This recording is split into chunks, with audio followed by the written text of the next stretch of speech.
ঘন ঘন বৃষ্টি নামাও শুরু হলো আর এমন সময় চাল শেষ হয়ে গেল আর এখন ধান সিদ্ধ করা লাগবে আর ধান সিদ্ধ না করলে তো ভাত খাওয়া হবে না। আমরা সব সময় নিজেদের হাতের ধানের ভাত খাই, এর জন্য কিনা ধানের চালের ভাত খেতে আমাদের মজা লাগে না। শুধু কি আমরা, আমাদের অনেক সময় মাঠে জন থাকে, কিষেন থাকে, তাদেরকেও নাস্তা দিতে হয়, এর জন্য আমাদের সবসময় ধান সিদ্ধ করে চাল বানিয়ে খায়। আসলে কিনা ধান কিনে আমাদের পোষায় না, আমাদের তো অনেক চাউল লাগে, এক মাসে আমাদের প্রায় 40-45 কেজি চাউল লাগে। এর জন্য আমরা সবসময় যদিও ধান না হয় সে বছর ধান কিনে তারপর ধান সিদ্ধ করে খাই। আর আজকে আমাদের ধান সিদ্ধ করা লাগবে, না হলে তো আর হবে না। অনেক রোদ ছিল তখন ধান সিদ্ধ করে নেই, আর এখন এই ঘন ঘন বৃষ্টির সময় ধান সিদ্ধ করলাম। আলহামদুলিল্লাহ আজকের দিনটা আবহাওয়াটা অনেক ভালো, অনেক রোদ আছে। 2 পাতিল ধান সিদ্ধ না করতে চুলাটা ভরে গেছে, তাই কোদাল দিয়ে ছাইগুলো ফেলে দিচ্ছে। অনেক আগুন, আসলে মুখে তাপ লাগে। আর এদিকে আবার আরেকটা পাতিলে ধান চড়িয়ে দিলাম। আমার শাশুড়িও আমার সাথে সাহায্য করছে, শুধু তার আমার একার পক্ষে এত ধানগুলো সেদ্ধ করা সম্ভব না। এদিকে আবার সকালে রান্নাও করতে হবে, আর আমার শাশুড়িও আমাকে সাহায্য করতেছে আর আমার শ্বশুরকে জাল দিতে দিয়েছে।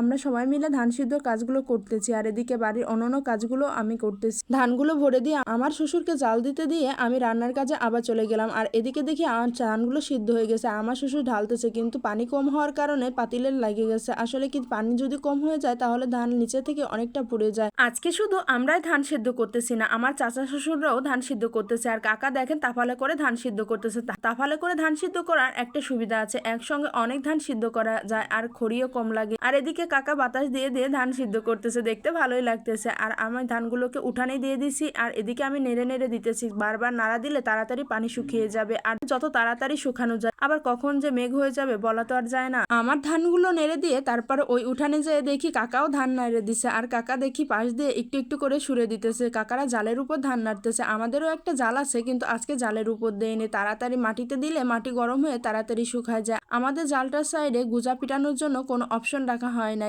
ইট দিয়ে দিয়ে করতে হয়, আর ইটগুলো টানে টানে চলে আসে, এর জন্য আজকে আর জাল বিছাইনি। দিয়ে দিলাম মাটিতে, তাড়াতাড়ি ধান শুকায় যাবে। আর তাড়াতাড়ি না শুকালে যদি বৃষ্টি হয় তাহলে গান্দা হয়ে যাবে, আর কড়া রোদে ধান শুকালে সেই চালের ভাত খেতেও অনেক মজা লাগে। যদি বৃষ্টি হয় চাল গান্দা হয়ে যায় তাহলে ভাত গলে যাবে, কত যে যন্ত্রণা। আর ভাত গলে এই গান্দা ভাতের চাউল খাইতে হবে, এর জন্য সবসময় রোদের মধ্যে আমরা ধান সিদ্ধ করি। কিন্তু এইবার আমাদের বৃষ্টি রোদ সবই পেঁচে গেল, জানি না কি হবে এখন, চালের কপালে কি আছে। আমি তো বারবার করে ধানগুলো নাড়িয়ে দিতেছি যাতে তাড়াতাড়ি শুকায় যায়, আর যদি একটু বাওয়া যায় তাহলে তো আরো ভালো হয়। আর জানি না আজকে এক রোদে শুকাবে কিনা, আমি বারবার এই ধানগুলো নাড়িয়ে দিতেছি। আলহামদুলিল্লাহ আজকে রোদ উঠছে অনেক। আজকে ধান শুকাতে যায় মনে হইতেছে আমি নিজেও শুকাই যাইতেছি, ভালোই রোদ উঠছে, মনে হইতেছে আজকে এক রোদে ধান শুকায় যাবে। আর আজকে যদি এক রোদে নাও শুকায়, কালকে তাড়াতাড়ি ধানগুলো শুকায় যাবে, আর এটাই ভালো হবে। আজকে রোদে অনেক তাপ, ধান পর্যন্ত অনেক গরম হয়ে গেছে। নাড়া দিতেছি, মনে হইতেছে আমার পায়ে ফুসকা পড়ে যাবে, এতটা গরম হয়েছে ধান। আর আমার মনে হইতেছে আজকে এই গরমে ধান হয়ে যাবে।